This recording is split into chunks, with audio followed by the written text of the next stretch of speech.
তুই পোলার নামে বিচার নিয়ে এসেছিস, তোরে মাইর দিব আগে।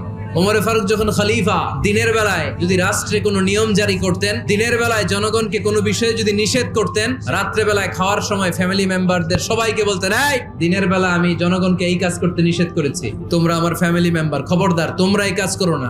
জনগণ করলে যতটুকু শাস্তি, তোরা করলে পাবি ডবল শাস্তি। আমাদের নেতারা ওই বাড়ির বিচার করে, ওই বাড়ির মাইয়ার বিচার, ওই বাড়ির পোলার বিচার, নিজের পোলা গাঞ্জা টানে আসরে নাই, নিজের মেয়ে অপরাধ করে আসরে নাই।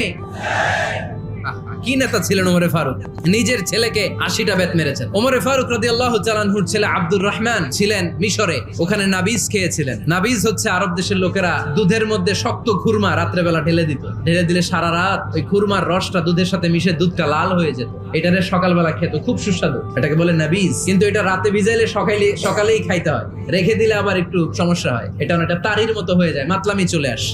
তো ওমরে ফারুকের ছেলে নাবিজ